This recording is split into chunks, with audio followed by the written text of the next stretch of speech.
Hello friends, இந்த வீடியோவில் என்ன பார்க்கமா, யாருக்கு என்ன நடக்குது எப்போ அப்படின்னு சொல்ல முடியாது. மரணம் அப்படிங்கிறது யாருக்கு வேணால் எப்போ வேணால் வரலாம். இப்போ வந்து பார்த்தீங்கன்னா சின்ன வயசுலேருந்து பெரிய வயசு வரை எப்போ வேணால் ஹார்ட் அட்டாக் வருது. அப்படி தான் வந்து இப்போ வந்து வந்திருக்கு. ஹைதராபாத்தில் வந்து புதுசாக ஒரு வீடு கட்டி கிரகப்பிரவேசம் வந்து பண்ணியிருக்காங்க. அதுக்கு தெரிஞ்சவங்களாம் வந்து கூட்டியிருக்காங்க. அப்போ தான் ஒருத்தவங்க வந்து வந்திருக்காங்க. அப்போ வந்து பார்த்தீங்கன்னா வீட்டு ஓனர் அவங்க கூடலாம் வந்து பார்த்தீங்கன்னா சரி நம்ம இவங்க கூட வந்து ஃபோட்டோ எடுக்கலாம்னு சொல்லிட்டு அவங்களுக்கு வயசு வந்து 42 தான். அது கணவர் கூட வந்திருந்தாங்க. அவங்களுக்கு கொஞ்ச நாளாகவே வந்து பார்த்தீங்கன்னா நெஞ்சில் அடிக்கடி வந்து பார்த்திங்கன்னா அவங்களுக்கு வந்து நெஞ்சு வலி வந்து வந்துகிட்ருக்கு. அவங்க சரி ஃபோட்டோ எடுக்கலாம் சொல்லி எடுத்துகிறாங்க. ஃபோட்டோ எடுக்கிறதுனால திடீர்னு பார்த்தீங்கன்னா அவங்க சரிஞ்சு விழுந்துன்னா ஐயோ சரிஞ்சு விழுந்துட்டாங்க சொல்லிட்டு உடனே அவங்கள்ட்ட பேச்சு மூச்சே இல்லை அப்படின்னு சொல்லிட்டு ஆஸ்பத்திரியில் வந்து நம்ம சேர்க்கலாம்னு சொல்லி ஆஸ்பத்திரியில் போய் வந்து சேர்த்துருக்காங்க. ஆனால் அங்கே ஆஸ்பத்திரியில் சொல்லியிருக்காங்க அவங்க வந்து அப்போவே வந்து அவங்க இறந்து ரொம்ப நேரம் ஆச்சு அப்படி சொல்கிறாங்க. இதை கேட்டு கணவர் கதறி எழுதியிருக்காரு.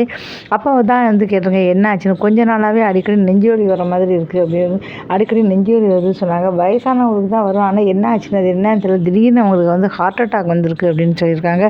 இதை கேட்டு கணவர் வந்து அதிர்ச்சி ஆகியிருக்காங்க. யாருக்கு எப்போ எப்படி வரும்னே வந்து சொல்ல முடியாது. இந்த நேரத்தில் இப்படி வந்திருக்கேன், என் மனைவி இப்போ இல்லையே அப்படின்னு சொல்லி கதறி துடிச்சிருக்காங்க. அதனால் எப்போவுமே வந்து ஒரு சின்ன இதுன்னா கூட வந்து பார்த்திங்கன்னா உடனடியாக டாக்டரை வந்து பார்த்துருங்க. டாக்டரை பார்க்காம வந்து இருக்காதீங்க. ஆரோக்கியமான உணவை வந்து கண்டிப்பாக வந்து சாப்பிடுங்க.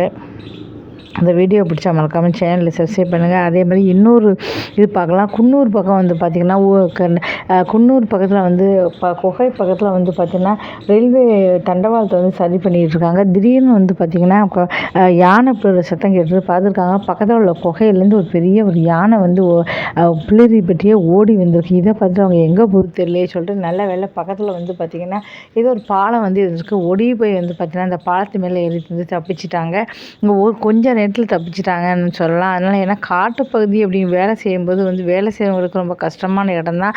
எப்போ என்ன வரும்னே சொல்ல முடியாது. அந்த மாதிரி தான் அவங்களுக்கு வந்து பார்த்திங்கன்னா அப்போ வந்து பார்த்திங்கன்னா திடீர்னு வந்து பார்த்திங்கன்னா யானை வந்திருக்கு. எதிர்பார்க்கல, நல்ல வேலை அவங்க பிழைச்சிட்டாங்க. யாருக்கும் எந்த காயமும் இல்லை. காட்டுப்பகுதியில் உள்ளவங்க எப்போவுமே ஒருத்தர் வேலை செஞ்சாலும் இன்னொருத்தர் வந்து சுற்றி வர பார்த்துக்கிட்டே இருக்கணும். ஏதாவது வருதா என்ன அப்படி சொல்லி ரொம்ப கவனமாக இருக்கணும். எப்போ என்ன வரும்னே தெரியாது. கவனமாக இருங்க. காட்டுப்பகுதியில் இருக்கும்போது வந்து பார்த்திங்கன்னா வேலை செய்யும்போது எந்த நேரத்துலையும் காட்டுக்குள்ளேருந்து யானை வரலாம், புலி வரலாம், எது வேணால் வரலாம். அதனால் உடனே இன்னொரு வீடியோ கூட நான் பார்த்தேன்.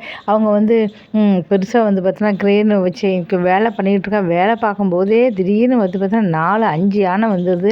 அப்படியே வந்து கவுத்துருது. எல்லாருமே ஓடிடுறாங்க. இந்தமாதிரி காட்டுப்பகுதியில் உள்ளவங்களுக்கு நிறைய இந்த மாதிரி இருந்ததுன்னா வருது. அதனால் ரொம்ப ரொம்ப கவனமாக இருங்க. இந்த வீடியோ பிடிச்சா மறக்காமல் சேனலை சப்ஸ்கிரைப் பண்ணுங்கள்.